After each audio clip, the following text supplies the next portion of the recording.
Terima kasih.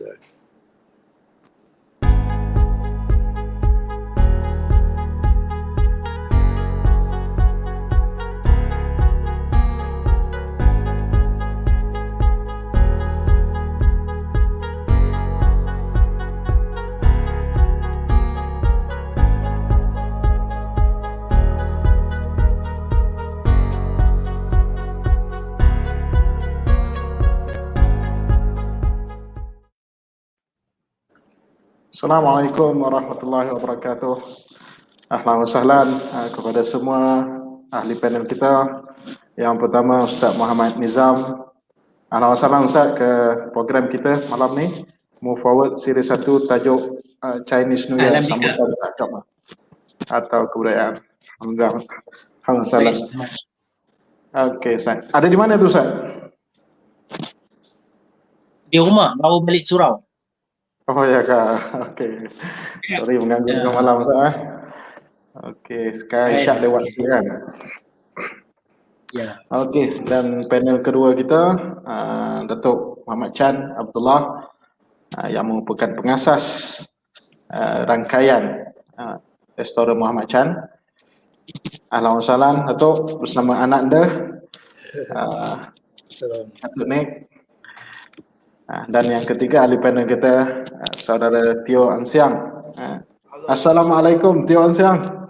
Ya, brother Aslah lahir Alif, jangan macam ni, saya takut nak jawab ni.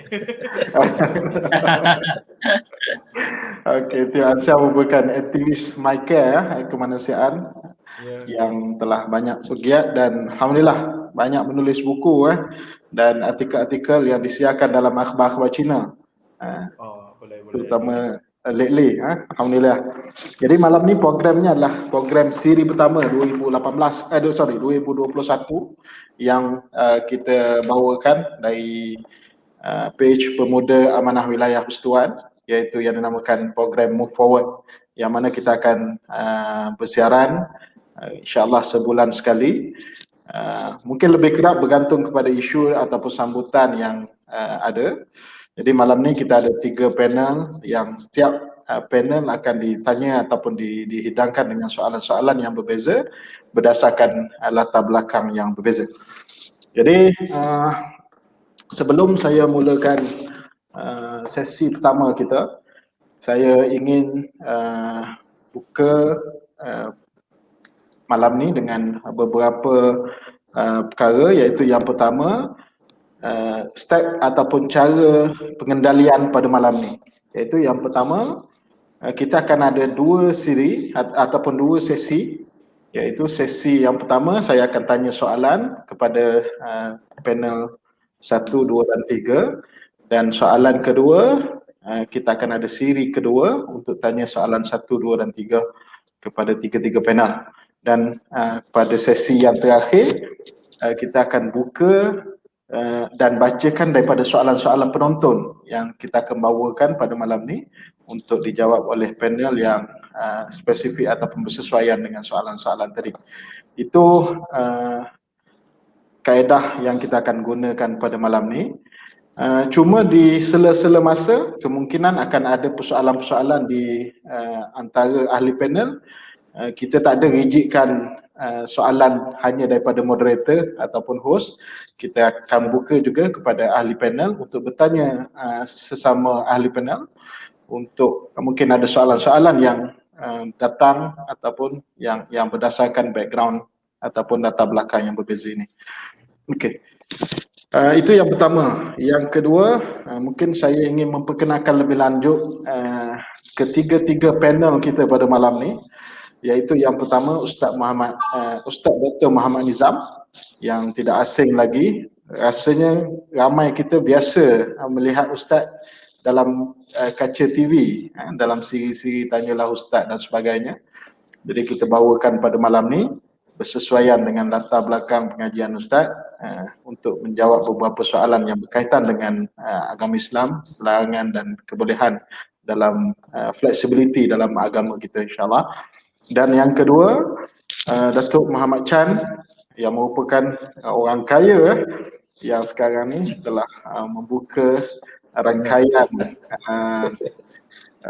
restoran Muhammad Chan yang kita kenali dengan makanan Cina Muslim yang biasa kita makan, dan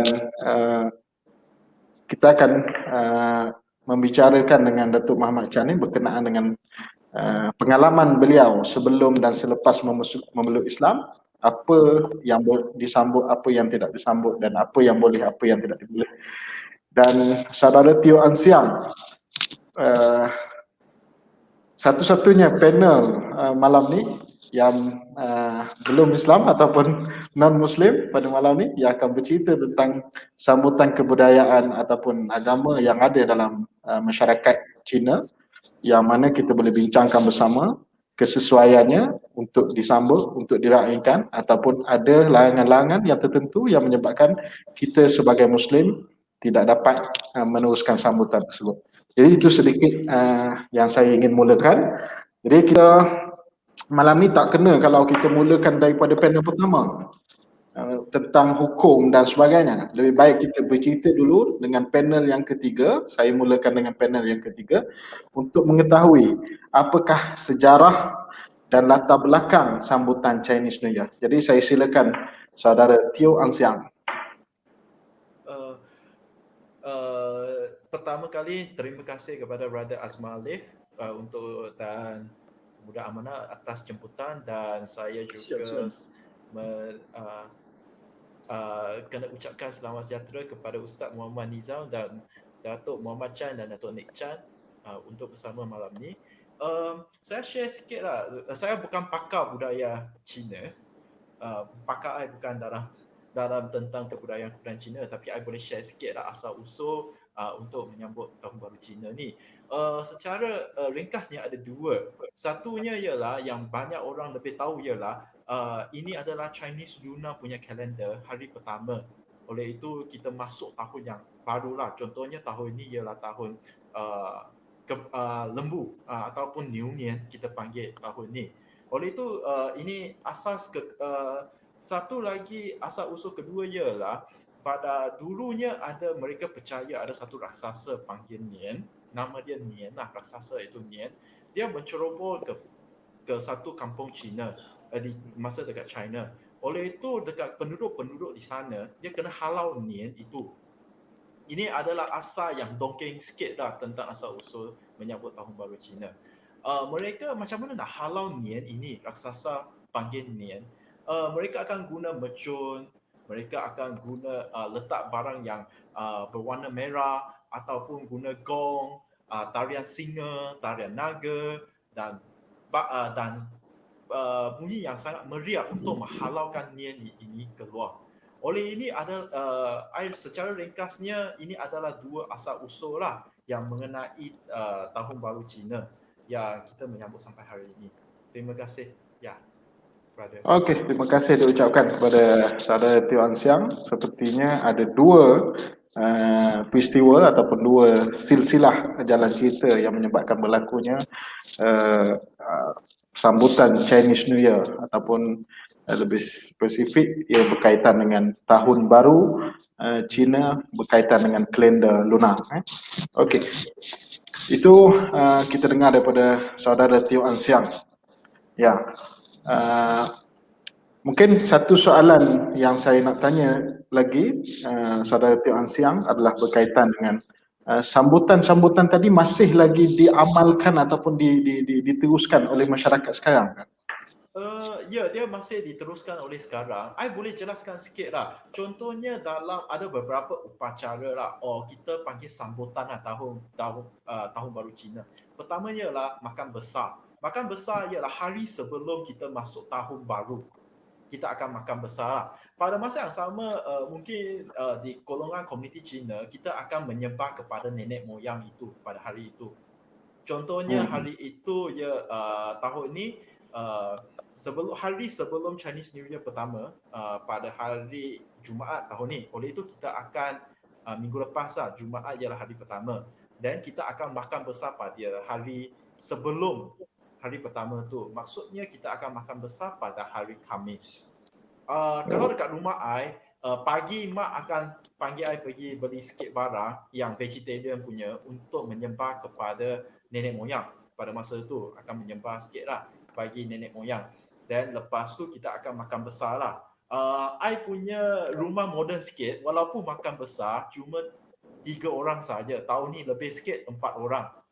Termasuk isteri I lah. Ada 4 orang makan besar saja. Okey.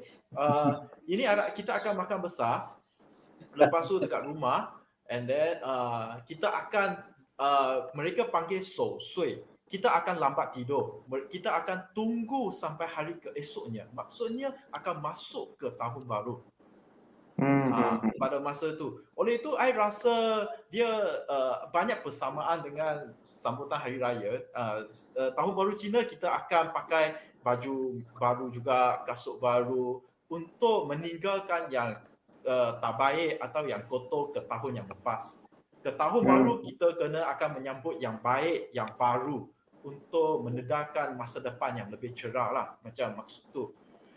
Selain daripada makan besar, dan hari pertama kita akan pergi visit rumah lah, seperti lebih kurang macam perayaan hari sambutan lah, perayaan yang lain. I share yang special sikit ialah contohnya hari ini. Hari ini ialah hari ke-7 Tahun Baru Cina. Maksudnya dalam Chinese punya mereka panggil Ren-Re. Ren-Re ialah hari jadi setiap manusia. It's hari jadi for every manusia lah, hari ke-7. Oleh itu semua orang akan dia macam rasanya hari ini adalah the born of the people, like that lah. Ada asal usul dalam sambutan Tahun Baru Cina ni lah. Yang ketiganya ialah esok malam. Esok malam ialah hari ke-8 sambutan Chinese New Year. Kepada banyak orang Hokkien, kalau esok malam, kalau tak ada PKP lah, esok malam, hari ke-8, you pergi ke daerah Klang. Kalau KL Selangor, you pergi Klang. Di area Klang banyak orang Hokkien. Hokkien ini kenapa? Dalam dinasti percaya berlaku pada dinasti Ming, pada masa Chinese rasanya ada Jepun, ada orang luar lah menyerang kepada Hokkien dekat China, daerah Hokkien di China. Dan lepas tu mereka berjaya halau orang yang menyerang kawasan Hokkien ini pada hari ke-8. Mereka melindung di satu ladang tebu. Air tebu tu ada satu ladang tebu, mereka berselindung dekat sana. Lepas tu mereka berjaya melawan orang yang datang menyerang mereka. Oleh itu mereka akan menyambut bagi orang Hokkien esok hari ke-8 sampai hari ke-9 barulah Tahun Baru Cina sebenarnya oleh komuniti Hokkien sahaja. Contohnya ialah Hainan lah. Kalau I tak silap, Datuk Mamacan ialah asal Teochew kalau tak silap. Oleh itu contoh macam mak saya ialah Hokkien. Oleh itu bagi esok mereka baru merayai Tahun Baru Cina yang sebenarnya. Bermaksud sambutan Chinese New Year pun ada mazhab yang berbeza dalam setiap dia berikut kepada asal usul sejarah dia. Kerana dia berlaku, serangan itu berlaku di daerah Hokkien sahaja pada masa dinasti Ming. Oleh itu contohnya asal usul Hainan, China besar mah, oleh itu Hainan tak diserang. Oleh itu mereka ikut China lunar lah, kalender lah macam biasa lah. Oleh itu orang Hokkien dia lain sikit. Oleh itu macam esok mereka akan menyembah kepada tebu. Mereka akan beli tebu. Kalau esok I rasa jualan tebu sangat kekurangan. Laris. Mereka akan rampas tebu nak pergi untuk buat sembahyang sampai pukul 8 sampai hari ke-9. Maksudnya biasa mereka esok malam pukul 8 mereka baru persembahan kepada sugar punya Maharaja Sugar sampai hari ke-9 macam itulah. Okey. Terima kasih kepada saudara Teo Siang atas mukadimah ataupun atas pembukaan tadi berkaitan dengan latar belakang sambutan Chinese New Year dan peristiwa-peristiwa asal usul yang menyebabkan berlakunya sambutan Chinese New Year. Jadi kita pergi kepada panel yang kedua, Datuk Muhammad Chan. Melihat kepada sambutan-sambutan yang banyak tadi, sebelum, semasa, hari kejadian dan mungkin selepas. Mungkin Datuk boleh kongsikan apa perayaan yang disambut sebelum Datuk menjadi Muslim dan apa sambutan yang diteruskan dan apa sambutan yang tidak dapat ataupun tidak dibenarkan disambut bagi penangan Datuk dalam sambutan-sambutan yang disebutkan oleh Yang Ansiang tadi. Ya. Okey. Assalamualaikum. Terima kasih Belala jemputan dari you untuk saya sharing program ini ya. Ya. Tadi punya soalan mungkin tiap-tiap orang jawapan tak serupa.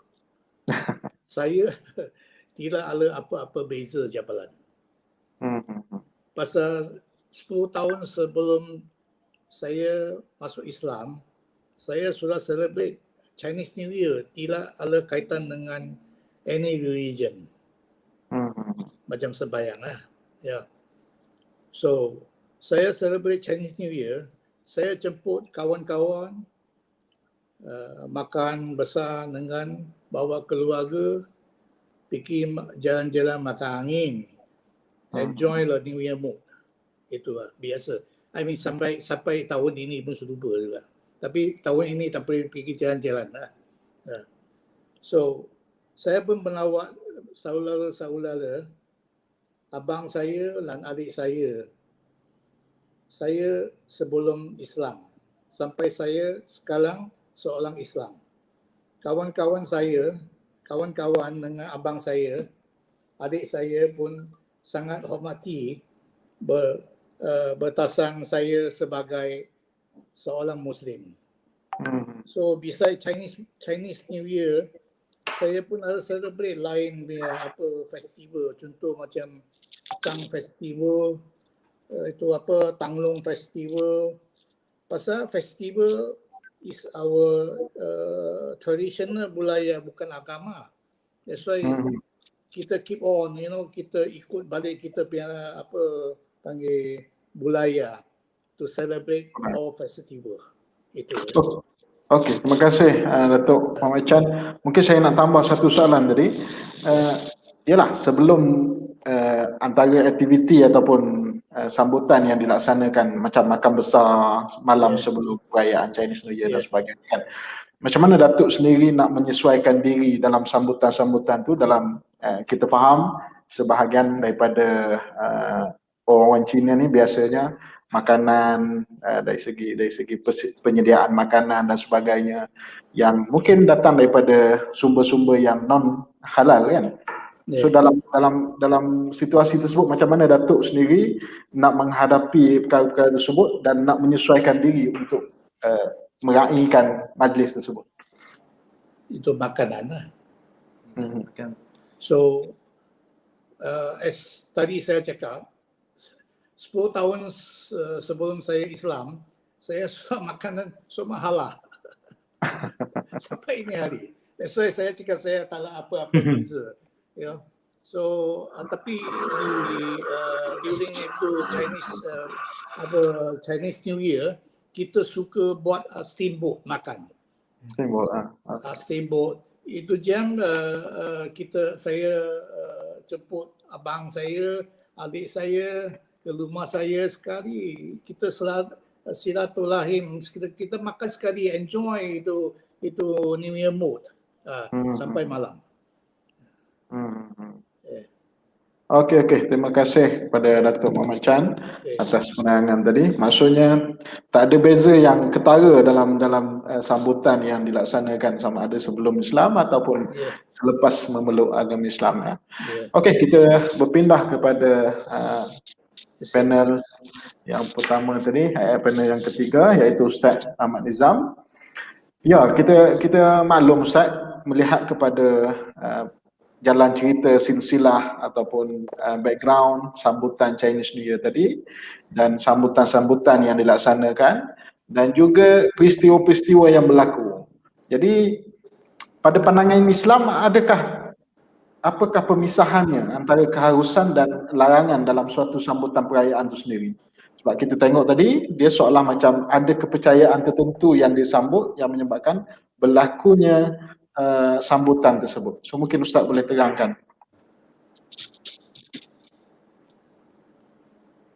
Bismillahirrahmanirrahim. Assalamualaikum warahmatullahi wabarakatuh dan selamat sejahtera.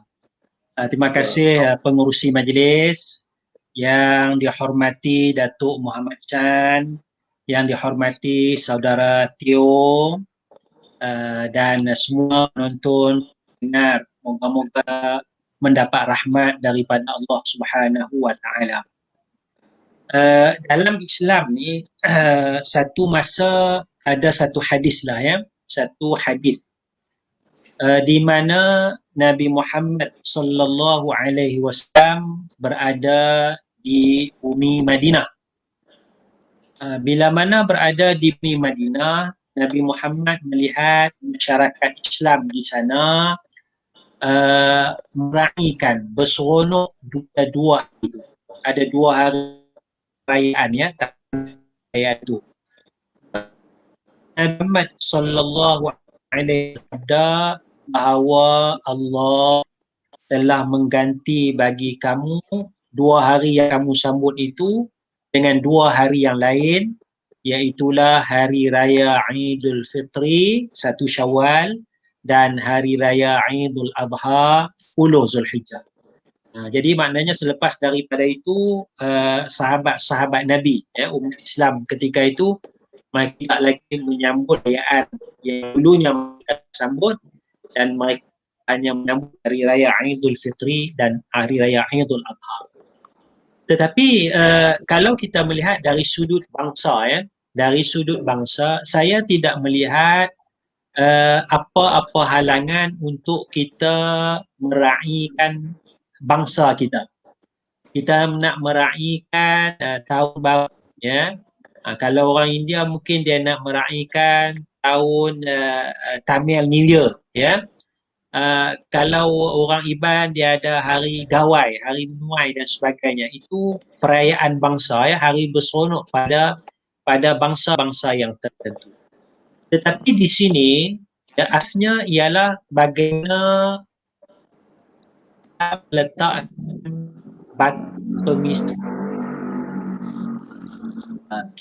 batas pemisah. Misalnya ikut cerita tadi asal usul tu, maka sebagai seorang Muslim ya, dia tidak boleh beriktikad ada benda-benda begitulah. Dia tak boleh iktikad asalnya ada naga sebab naga ni kacau, maka nak halau naga ni kena bagi bunyi bising, kena bakar mercun, kena warna merah. Maka sebagai seorang Muslim keyakinan tu tak boleh ada ya, tak boleh ada ya, kerana benda tu tidak ada asas dalam agama Islam ya. Itu asas yang pertama ya. Yang keduanya ada pantang larang tertentu yang ada kaitan dengan akidah, dengan keyakinan ya. Maknanya tak boleh buat begini. Kalau buat begini akan jadi bala besar pada tahun tersebut. Tahun baru tu contoh ya.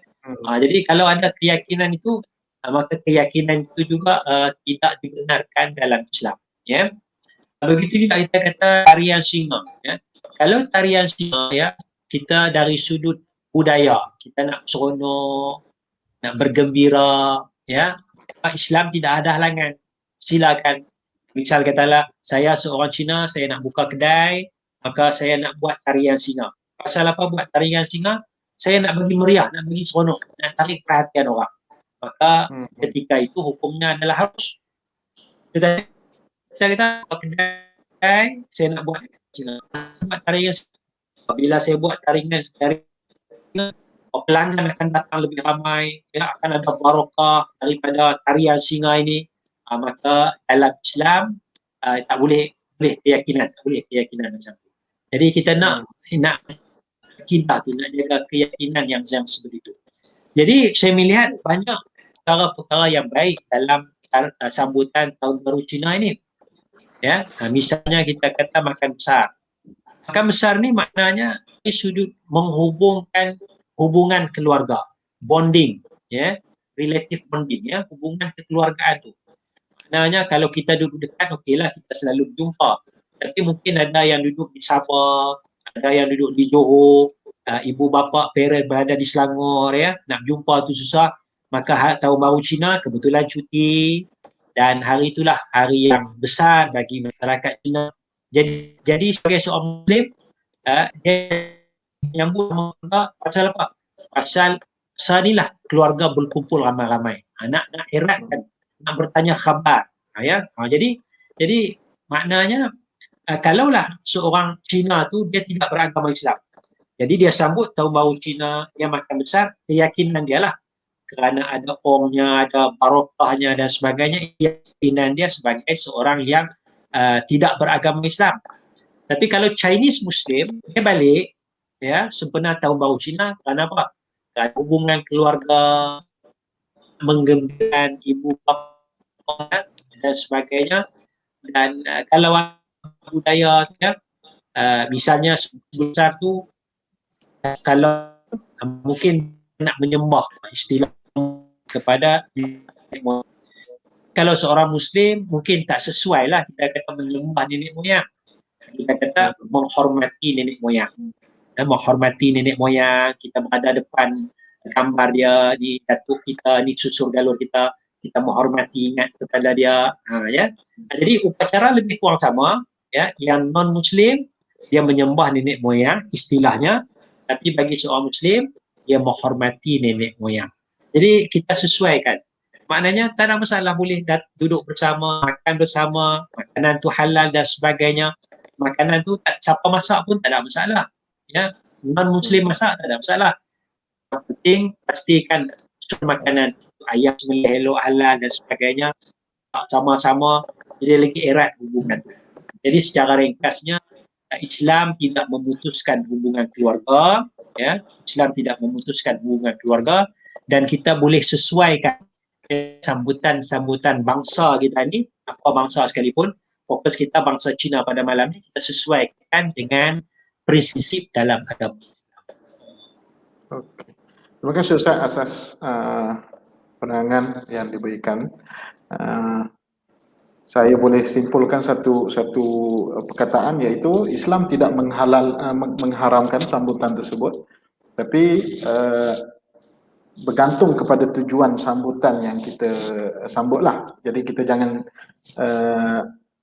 subscribe dengan kepercayaan tadi, tapi yang kita lihat adalah macam mana kita boleh ambil part yang positif daripada program ataupun sambutan-sambutan yang diadakan tadi. Maksudnya kepercayaan, silsilah ataupun latar belakang tadi kita tak ambil itu sebagai hujah untuk kita menyambutnya. Okey. Tapi dah masih sama Ustaz. Melihat kepada penerangan Ustaz tadi, ada yang mengatakan Islam tidak menghalalkan, matlamat tidak menghalalkan cara kan. Dia seolah-olah itu niatnya tadi yang dimurnikan. Tapi latar belakangnya ataupun sambutan latar belakangnya adalah benda yang sama, iaitu perayaan tersebut. Jadi macam mana nak menghadapi dengan soalan-soalan macam ni, ataupun macam mana kita nak respon dengan persoalan-persoalan macam ni Ustaz? Baik, dia Allah Subhanahu wa ta'ala menjadikan manusia ini berbangsa, berkaum, beretnik. Hikmah kejadian yang berbeza ini ialah lita'arafu. Ya. Inna khalaqnakum min dzakarin wa untha wa ja'alnakum wa qabaila lita'arafu. Allah menjadikan kita ini syu'uban wa qabaila, berbangsa-bangsa, bangsa Melayu, bangsa Cina, bangsa India, apalagi bangsa macam-macam Eropah dan sebagainya. Hikmah kejadian dia lita'arafu, untuk saling kenal, mengenal di antara satu dengan yang lain. Yang keduanya, Allah Subhanahu wa ta'ala juga dalam Quran, Allah Ta'ala jadikan kita ini berbeza dari sudut bangsa, wa ikhtilafsinatikum, beza dari sudut bahasa. Maknanya beza dari sudut rupa paras kita, ras muka kita, berbeza dari sudut bahasa kita, berbeza dari sudut pakaian yang kita pakai, beza dari sudut apa lagi budaya dan sebagainya. Tetapi Islam kalau menjadikan siapa Islam kena jadi Arab, ya. Arab itu bangsa, ya. Jadi kita ada bangsa Arab, kita ada bangsa Melayu, kita ada bangsa Cina dan sebagainya. Jadi bila mana kita masuk Islam, bukan makna kita jadi orang Arab, bukan makna kita masuk jadi Melayu. Orang dulu kata dia itu masuk Melayu tu, masuk Islam masuk Melayu. Tidak. Sebab Melayu itu adalah bangsa, ya. Tetapi kita hanya berubah dari sudut agama sahaja. Maka seorang Cina yang masuk Islam, dia adalah Cina Muslim. Dari sudut bangsa, dia adalah Cina, dia ikut budaya Cina, dia mungkin memakai pakaian Cina, agama dia ya, begitulah India, budaya India, pakaian India, makanan dia makan lagi kari sebagainya, ya. Makan atas daun pisang, itu sukaan dia, silakan. Jadi sebab itu kita pas Islam tidak menghalang benda yang seperti itu. Misal kita bagi contoh pakaian. Kalau saya nak pakai pakaian Cina, Cheongsam, adakah Islam melarang? Mesti pakai jubah? Tidak. Ya, silalah pakai pakaian apa, pakaian bangsa kamu. Tetapi pastikan pakaian itu pakaian yang mengikut prinsip Islam, tutup aurat. Tutup aurat. Ya. Kamu nak makan apa? Silakan. Ya. Kamu nak makan char-kway-teow, nak makan makanan Cina, ya. Datuk Chan buka restoran makanan Cina, ya. Tapi pastikan semua makanan itu adalah makanan yang halal. Syaratnya nak makan apa? Silakan. Yang penting adalah halal. Bukan makna bila masuk Islam mesti makanan jadi makanan Melayu. Tidak, ya. Masuk Islam mesti makanan Arab, ya, nasi Arab hari. Tidak. Silalah makan apa sekalipun.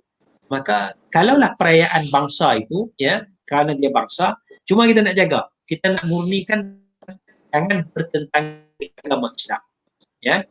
Jadi mungkin kita kata sebagai seorang Islam mungkin kita tidak menyambutlah, kerana ada hadis yang saya bacakan awal tadi, ya, perayaan yang betulnya adalah Aidul Fitri dengan Aidul Adha.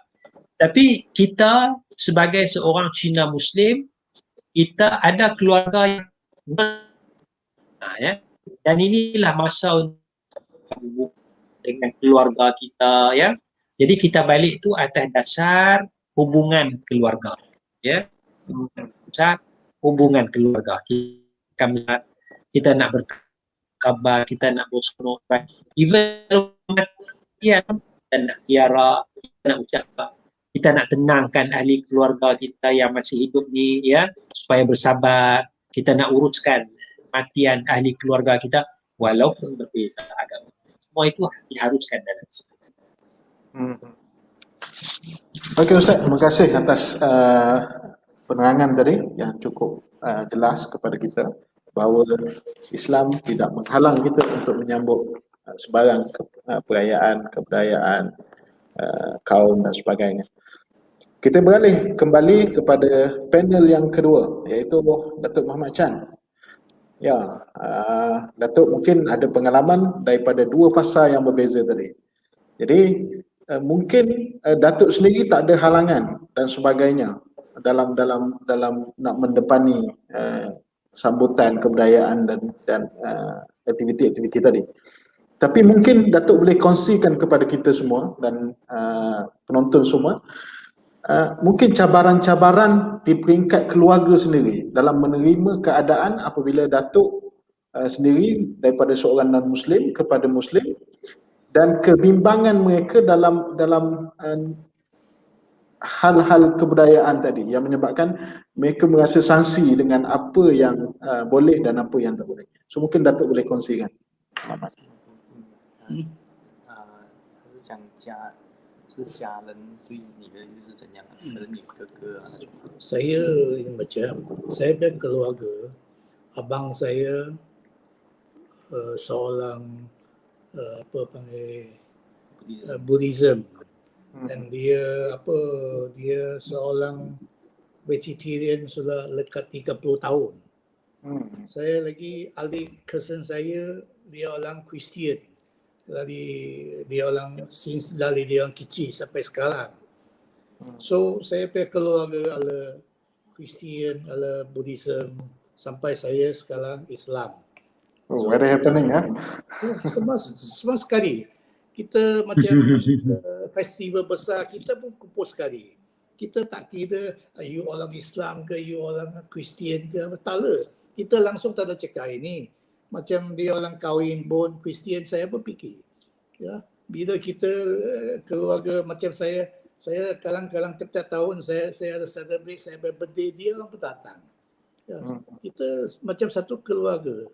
Tak cakap pasal you seorang Muslim, saya tak mau campur you lagi ya. Tak ada ini. Tak ada. Okey tu. Pengalaman yang menarik dengan kepelbagaian tadi, kemeriahan latar belakang yang berbeza tadi kan. Okey, nanti birthday jemput saya Datuk Sure. Memang. Kalau ini saya tak tahu. Pasal next month saya birthday. Okey. Okey, kita balik kepada panel yang seterusnya. Saudara Jian Siang. Ya, soalan yang kedua yang saya ingin tanyakan, mungkin yang ketiga yang saya ingin tanyakan, ya selain daripada sambutan Chinese New Year, kebiasaannya kita sambut Chinese New Year je kan. Kalau Melayu ataupun orang Muslim ni dia sambut perayaan Cina mesti Chinese New Year je. Sebenarnya berapa banyak lagi perayaan-perayaan lain dan apa lagi yang boleh kita celebrate bersama untuk memastikan keharmonian negara kita, kepelbagaian tadi kita raikan dan sebagainya, supaya kita yang mendengar ni ada latar belakang. Tiadalah hanya sambutan Chinese New Year kita ingat setahun sekali, lepas tu kita dah lupa dah kawan-kawan Cina kita kan. Sedangkan mereka ada sambutan-sambutan lain yang kita boleh hadiri dan kita boleh raikan bersama. Ya. Okey, terima kasih Brother Azmalif. Selain daripada sambutan Tahun Baru Cina, komuniti Cina lepas Tahun Baru Cina yang akan datang ialah Festival Chengmeng.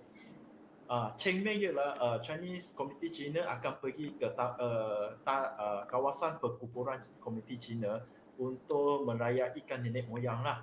Itu special punya untuk pergi ke Festival Chengmeng.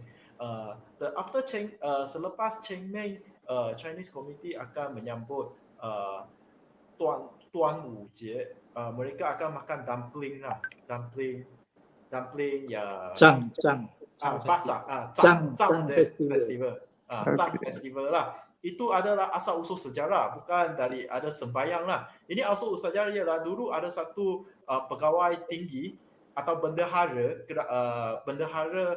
dalam satu dinasti, satu raja. Dia rasa masa kerajaan itu sangat huru-hara. Dia terjun ke sungai untuk memberi kesedaran kepada masyarakat ataupun kesedaran raja pada masa itu. Oleh itu orang rasa nak mengingatkan dia lah, oleh itu ada festival Chang. Lepas tu Datuk Muhammad Chang pun ada sebut kita akan ada Mooncake Festival, akan makan mooncake punya lah. I rasa komuniti Melayu di Malaysia, komuniti Cina, India di Malaysia atau masyarakat Malaysia akan akan tengoklah bila festival mereka akan ambil tanglong dan sebagainya untuk Mooncake Festival. Yang last kali ialah kebiasaannya berlaku pada bulan Disember. Kita akan makan Tang Yuan, kita panggil Dongzhi, Festival Dongzhi. Festival Dongzhi ini ialah ada Chinese community akan cakap Dongzhi Daguonian, Dongzhi lebih besar daripada sambutan Tahun Baru Cina. Ada orang cakap macam tu lah. Mereka akan makan sup itu, lepas tu ada satu berbola dibuat daripada pulut dan ada isi kacang ke, isi kaya ke dalam, lepas tu sup halia. Kebiasaan mereka akan menikmati kalau dekat China pada musim winter, musim sejuk lah pada masa itu, nak panaskan badan dan sebagainya. Dan ini ulang sekali lah. Ini adalah antara festival yang sangat famous ataupun penting di komuniti Cina. Okey, bermaksud banyak lagi sambutan-sambutan lain Tapi sambutan yang paling besar lah Chinese New Year lah kan untuk setiap tahun. I rasa Brother Asma Alif, contohnya Datuk Muhammad Chan pun aktif dalam Makma. Makma biasanya mereka akan promotekan perayaan tersebut bahawa contohnya makan cang itu you boleh makan sekarang ada versi yang halal punya. Tak silap Datuk punya isteri pernah buat tahun lepas ke 2 tahun lepas. Tapi tak ada jual dekat restoran lah rasanya. Okey. Kita pernah buat ini Chang. Kita buat ini Chang, halal Chang lah. Ya, halal cang. Mooncake pun ada halal punya. Oleh itu I rasa semua orang boleh makan. Itu tongzi, itu pulut berbulu, boleh beli dekat shopping center sekarang pun ada jual. Oh ya Ada ke? jual. You masuk dalam sup, air panas, lepas panas boleh makan. Semua ada halal. Dia masak dengan halia. Dia kasih balang panas. Okey. Menarik tu, kena cuba lagi ni kita. Yang selalu kita makan perkara biasa kita makan mi je kan, mi tarik itu je kalau kita di restoran sini kan. Rupanya banyak lagi makanan yang istimewa ada. Nanti kita singgah restoran Muhammad Chan nanti, insya-Allah. Ya. Insya-Allah, no problem. Okay. Kita patah kembali balik kepada panel Ustaz kita, Ustaz Muhammad Nizam. Hadis Nabi SAW menyebutkan yang bermaksud bahawa siapa yang menyerupai suatu kaum, maka dia adalah daripada kalangan mereka. Hadis ni biasa digunakan ketika mana suatu perayaan itu digemburkan dalam media sosial dan sebagainya kan. Sebenarnya bagaimanakah konteks sebenar hadis ini yang menjadi perbezaan dalam kalangan masyarakat dalam menerima sesebuah budaya bukan Islam itu sendiri? Mungkin Ustaz boleh terangkan. Bismillahirrahmanirrahim ya. Hadis Nabi sallallahu alaihi wasallam, man tashabbaha min faminhum. Siapa yang menyerupai sesuatu kaum maka dia daripada mereka. Tashabbuh, menyerupai. Dia kalaulah kita nak bicara dari sudut keharaman, ya, haram, maknanya kita menyerupai sesuatu daripada benda yang haram, ya. Sebab kalau kita nak kata menyerupai kaum, tak boleh juga sebab kita memang kaum itu. Misalnya kalau Cina, ya, saya memang kaum Cina dah, nak buat macam mana? Saya seorang India, seorang Tamil India, memang itu kaum saya, ya. Jadi saya tak menyerupai dah. Jadi sini kita nak kena lebih detail dalam memahami maksud hadis Rasulullah sallallahu alaihi wasallam. Secara mudahnya kalau kita kata hadis ni dalam bentuk larangan, ya, Nabi tak bagi menyerupai sesuatu kaum, apakah parameternya? Apakah standardnya? Perkara yang tidak dibenarkan dalam agama. Misalnya kita kata pakaian, ya. Pakaian, saya nak pakaian Cina, ya. Jadi nampak saya pakai Cina tu orang kata macam orang Cina lah. Tapi adakah salah saya pakai pakaian Cina? Tidak salah, kerana itu pakaian bangsa, ya. Ada Islam yang berbangsa Cina, ya. Jadi saya nak pakai pakaian Cina. Yang penting adalah menutup aurat. Tetapi kalau saya pakaian Sami Cina, Sami agama Buddha, yang akan menjadi masalah tu, sebab saya menyerupai agama kaum tersebut. Saya menyerupai agama kaum tersebut. Yang ni yang kita nak jaga. Jadi kalau kita pakai pakaian Cheongsam, lagi nama pakaian tu, ya, itu tak ada masalah kerana pakaian itu masih benda yang dibenarkan dalam agama dan pakaian itu pakaian yang menutup aurat, kan.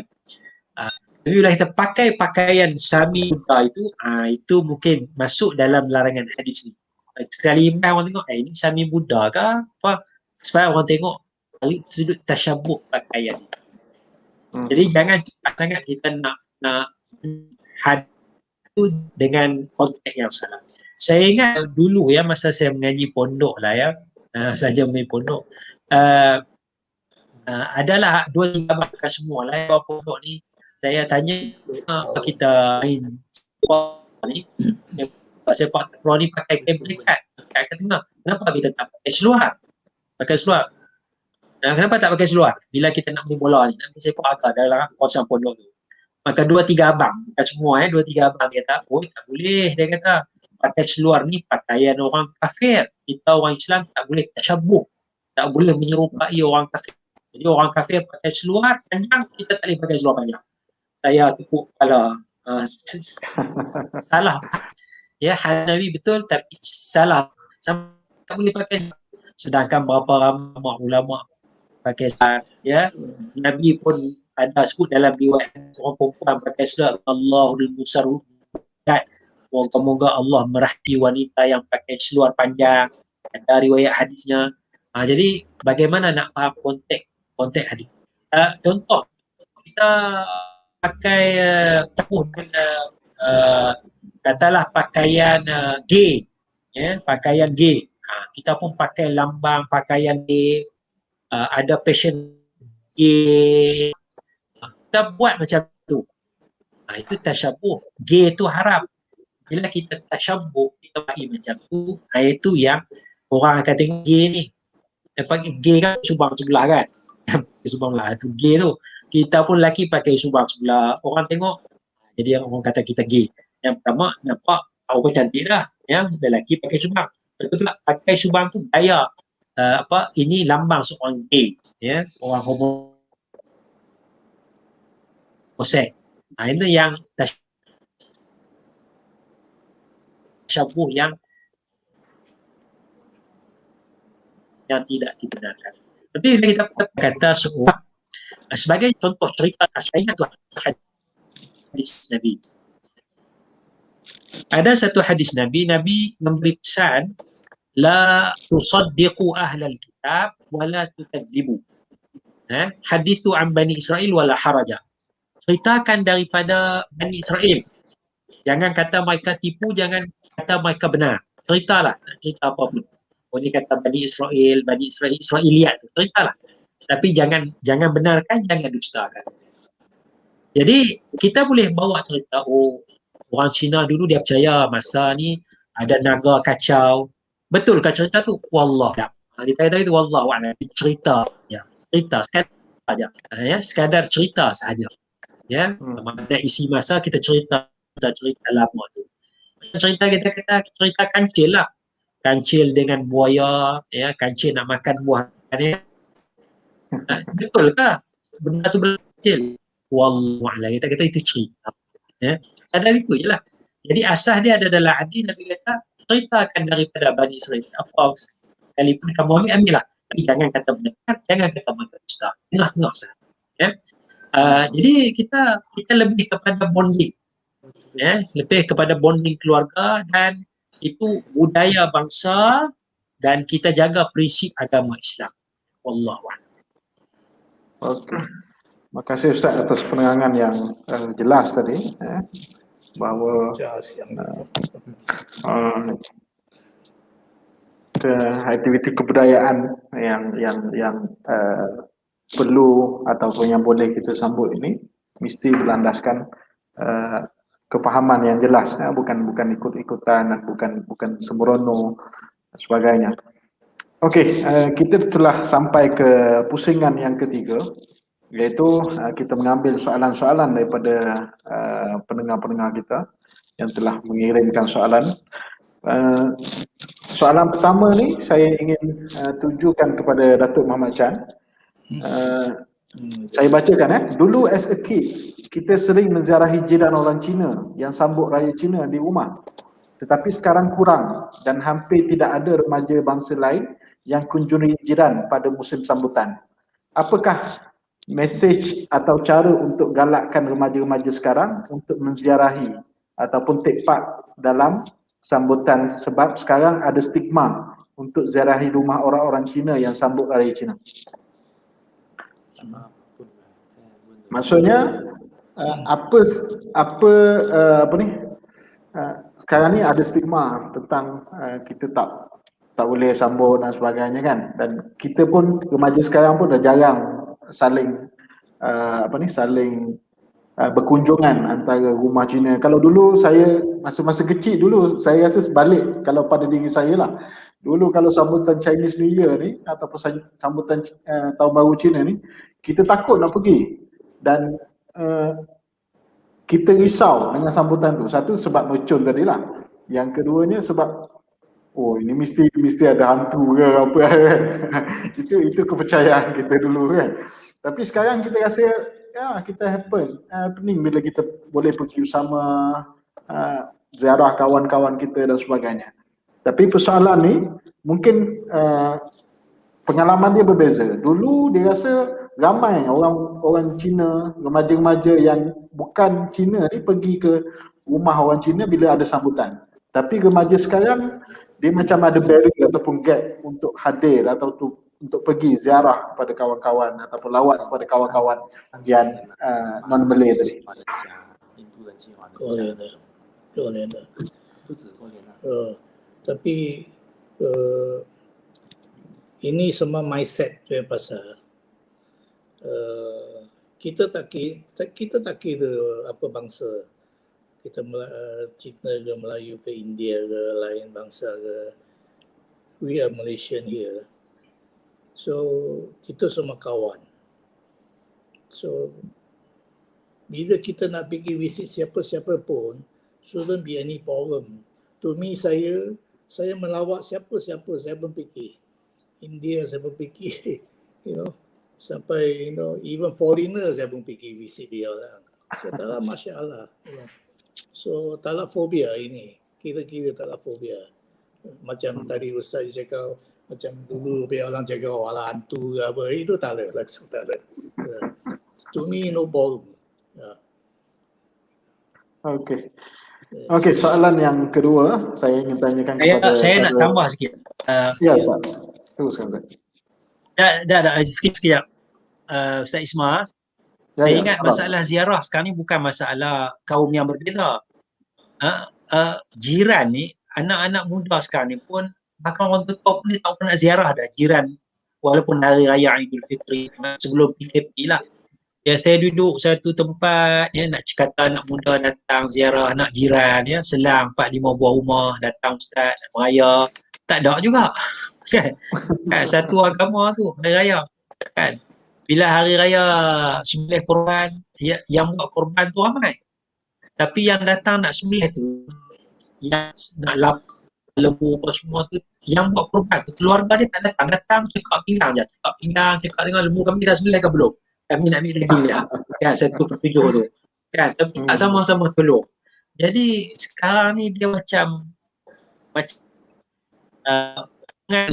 kejiranan tu dia dah kurang. Hubungan kejiranan satu bangsa pun dah kurang mesra, apatah lagi pelbagai bangsa. Lagi-lagi masalah. Jadi saya ingat kalau kita boleh eratkan hubungan jiran ni, persatuan masyarakat di satu jiran tu, maknanya hari raya puasa kita buat rumah terbuka raya puasa, kita panggil semua, Chinese, India, Iban, Dayak semua datang, kan. Okey, perayaan Tahun Baru Cina, kita panggil wakil-wakil dia datang puasa, buat organize satu majlis sambutan. Kita bukan nak sambut Tahun Baru Cina tu, tapi kita nak hubungan masyarakat. Kita dah sambut dah semua tu di kuih. Hari ke berapa tu kita nak makan, nak ucap, nak berkenalan. Persatuan masyarakat tu kena berkenalan. Allahuakbar. Ya betul Ustaz. Saya merasakan perkara yang sama lah. Maksudnya dia bukan isu tak menziarahi lawan ataupun lain kaum, tapi di kalangan perayaan sesama kaum pun dia tak hadir kan. Dan jiran-jiran sebelah rumah dan sebagainya. Dia tengok TV lah, tengok WhatsApp. Perkara tersebut saya rasa perlu untuk kita tambah baik kembali di kalangan jiran-jiran seperti mana Nabi SAW sebutkan kepada kita, man kana yu'minu billahi wal yawmil akhir falyukrim jar, iaitu muliakan jiran-jiran kita yang berada dekat dengan rumah kita dan sebagainya. Okey, terima kasih Ustaz. Saya kembali kepada Tio Ansiang tadi, iaitu persoalannya, haiwan zodiak ada apa-apa makna ke? Ini soalan yang ditanya. Ya, teruskan. Okey, sepatutnya haiwan zodiak ini dia pecah kepada 12. sebenarnya kalau selain daripada cerita dongeng lah, cerita dongeng ialah dulu banyak haiwan ni nak menghadap kepada Maharaja Jet di Shukra. Lepas tu siapa lari yang paling cepat sampai habiskan pelarian tersebut, lepas tu dia jadi pertama. Akhirnya itu akhirnya tikus jadi pertama lah. Tapi dari segi I tak berapa setuju dengan cerita dongeng ni lah. Tapi kita kena tahu, ini haiwan zodiak, dia ada kegunaannya di masyarakat Cina. Dulu dekat China lah. Pertamanya ialah untuk menentukan cuaca. Ada 12 cuaca dalam satu tahun. Mereka gunakan haiwan zodiak untuk menentukan cuaca. Ini first. Keduanya ialah mereka untuk menggunakan haiwan zodiak untuk menentukan masa. Oleh itu dia akan setiap dia macam kalau 24 jam ada 12 zodiak kan. Setiap zodiak dia akan mewakili lebih kurang 2 jam. Oleh itu dia akan start dari pertama ialah tikus lah. Tikus ialah tahun lepas. Tahun ni ialah tahun lembu. Dan kalau harimau, arnab, naga, ular, kuda, kambing, monyet, ayam, anjing dan khinzir. Oleh itu, saya rasa di masyarakat Malaysia mungkin Ustaz nanti boleh buat penjelasan. Kerana dekat Malaysia kita tahu kan anjing dan khinzir itu rasanya tak elok. Oleh itu dari segi contohnya saya bagi satu contoh masa. Kalau sekarang kita tengok ialah pukul 10 kan. Pukul 10 ialah masuk hai. Dia dalam Chinese punya perkataan ialah hai si. Jam hai. Oleh itu jam kalau nak direct translate ialah masa babi lah, macam tu lah. Jam hai itu dari pukul 9 sampai pukul 11. Maksudnya dalam zaman dulu punya masyarakat Cina, ini haiwan zodiak ada 2 kegunaan. Secara ringkasnya untuk cuaca dalam satu tempoh tahun, keduanya ialah untuk kegunaan masa. Untuk menentukan masa dan apa. Oleh itu ini adalah tradisi dari sejarah lah. Ya. Okey, Teo Ong Siang. Saya rasa terus kepada soalan yang soalan Teo Ong Siang tanyakan kepada Ustaz Nizam tadi, iaitu boleh ke tak boleh, terutamanya bila melibatkan binatang yang tidak suci tadi kan, anjing dan babi tadi. Mungkin saya tambah sikit soalan dia yang saya boleh bacakan daripada soalan yang tadi. Untuk orang Islam, okey ke tidak jika letak gambar zodiak dalam gambar poster contohnya? Atau ada apa-apa makna ke atau warna yang perlu dielakkan dalam poster? Ya, kita faham perayaan ni biasanya Bismillahirrahmanirrahim. Ya. Saya macam dia kepercayaan tu lah.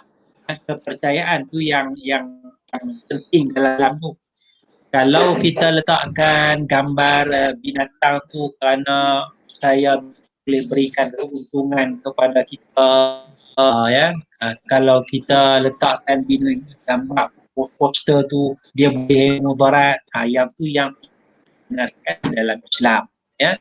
Tapi kalau kita letak tu seronok suka-suka, macam kita ada pasukan bola Selangor lembu merah lah, The Red Bull. Kan? Kita pun letak gambar tu adalah macam pasukan bola sepak, ada baca penyembelihan, kan? Tengok nama Goon, tapi itu hanya lambang, ya. Bukan kita nak sembelih orang, ya. Kita pasukan bola kita Harimau Malaya, ya, satu jenis harimau, ya. Jadi dia sekadar lambang saja. Kita nak tengok keindahan makhluk Allah Ta'ala, ciptaan makhluk Allah Ta'ala. Tidak ada i'tiqad bahawa benda boleh berhitung, benda ni boleh tolak mudarat. Islam memberi manfaat hanyalah Allah, yang menolak mudarat hanyalah Allah Subhanahu wa Ta'ala. Jadi hari ini kita letak gambar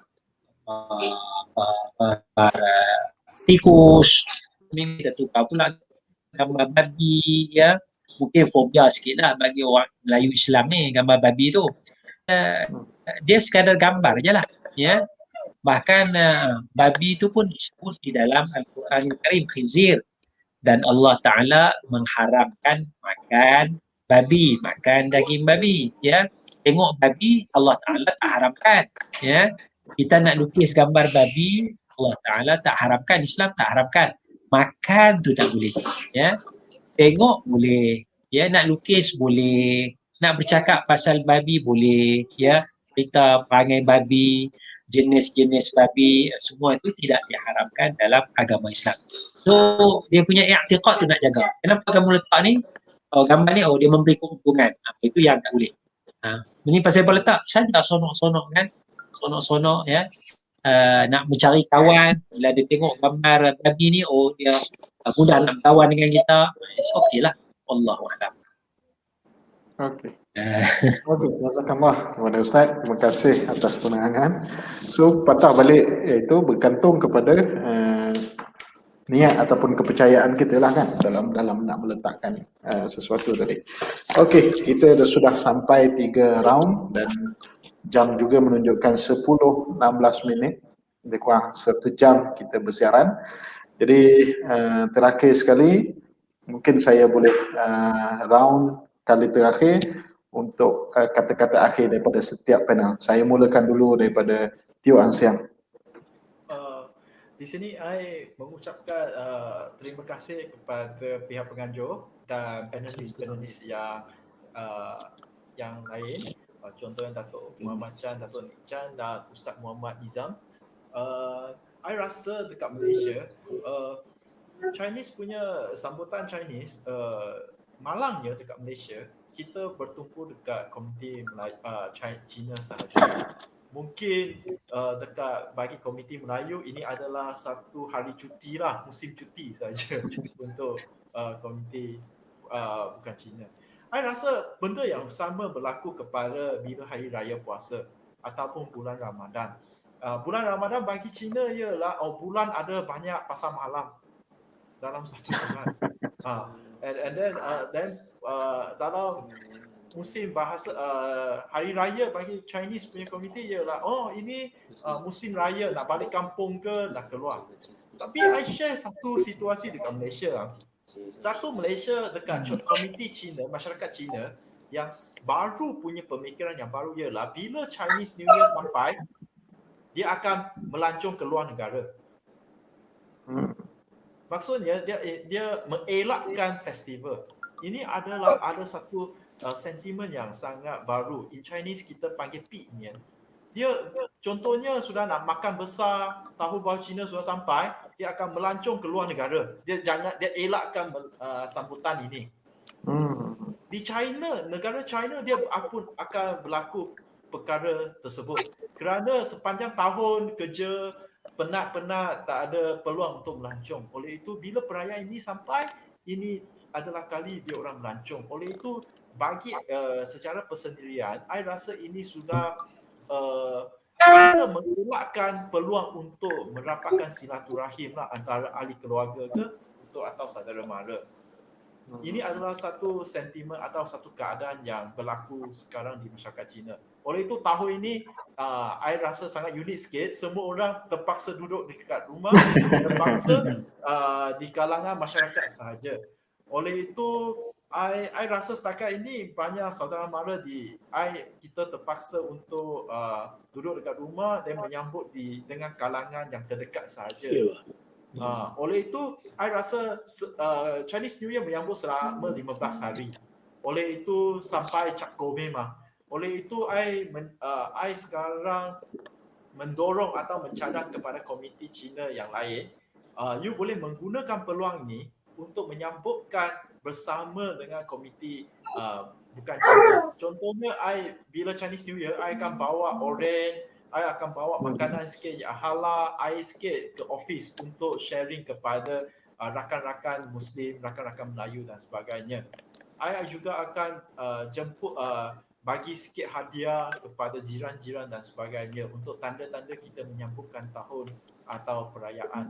I rasa kita boleh memperbanyakkan kelakuan tersebut kerana ini adalah peluang kita menjalinkan hubungan dengan komiti yang lain. Itulah saya punya saran dan panggilan di sini. Okey, terima kasih kepada Tuan Siang atas atas penerangan tadi, iaitu ya mungkin cacanya dah zamannya dah semakin berbeza. Kalau dulu kita tertunggu-tunggu perayaan, tapi sekarang masing-masing sibuk membawa diri dengan percutian dan sebagainya. Okey, seterusnya saya pergi kepada panel yang kedua. Datuk Muhammad Chan, mungkin ada sepatah dua kata sebelum kita berakhir pada malam ni.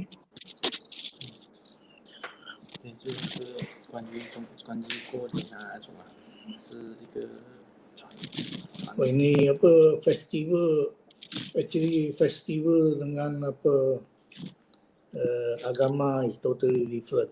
Tak serupa. Macam tadi yang Siang cakap, macam holiday ya, betul ya. Kita enjoy festival. Pasal festival pun macam holiday untuk kita fikir, kasih kita lihat. Pasal tiap-tiap hari kecil-kecil kita pernah tunggu itu apa festival sampai kita boleh lihat. We relax ourselves. Bawa keluarga pergi makan angin, itu saja. Yeah. So macam mana? Agama dengan apa ini apa festival, sampai sekarang saya pun ingat itu tidak ada kaitan sekali biarlah. Ya, itu. Okey, terima kasih Datuk Muhammad Chan.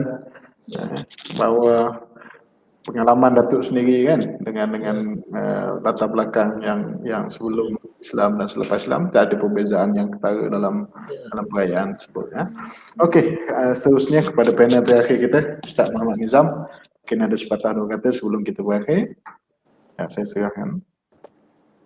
Bismillahirrahmanirrahim. Saya ingat dalam Islam ni adalah penting untuk kita mengenali antara satu sama lain. Kita know each other, kita know about religions, the other religion, agama orang lain, ya. Kita mengenali culture kita. Dan ingat yang penting ialah lita'arufu. Allah jadikan kita berbeza bangsa, berbeza bahasa dan sebagainya. Hikmahnya untuk kita saling kenal mengenal di antara satu dengan yang lain. Bila kita saling kenal mengenal di antara satu dengan yang lain, kita tidak akan prejudis, kita tidak akan buruk sangka, dan kita dapat ta'ayush, kita dapat hidup dengan suasana yang lebih harmoni. Olah-olah. Jadi bila kita dengan baik, kita insya-Allah dicatat baik ya. Kita tahu kita tak kenal antara satu dengan yang lain dan sebagainya. Bila berlaku sesuatu masalah tu ya, dia akan jadi isu yang besar dalam lingkungan kita. Ya, jadi eloklah kita mengenali agama yang berbeza, kita mengenali budaya yang berbeza, dan sebagai seorang Islam ada batas dia dan kita melepasi batas border. Allahu a'lam. Okey, terima kasih kepada Ustaz Muhammad Nizam dan ketiga-tiga panel kita atas perkongsian pengalaman, perkongsian latar belakang dan juga perkongsian ilmu pada malam ni tentang kebolehan dan ketidakbolehan dalam sambutan Chinese New Year dan juga sambutan-sambutan yang lain. Jadi insya-Allah kita mungkin akan berjumpa lagi pada siri-siri yang akan datang, dan saya mengucapkan jazakumullah khairan. Terima kasih banyak-banyak atas masa dan diluangkan dan pendapat-pendapat yang dicurahkan pada kita pada malam ni. Jadi insya-Allah kita akan bersiaran paling kurang sebulan sekali dalam siri Move Forward untuk pemuda amanah wilayah Persekutuan. Jadi kita akhiri majlis kita dengan tasbih kafarah dan solat al-asr.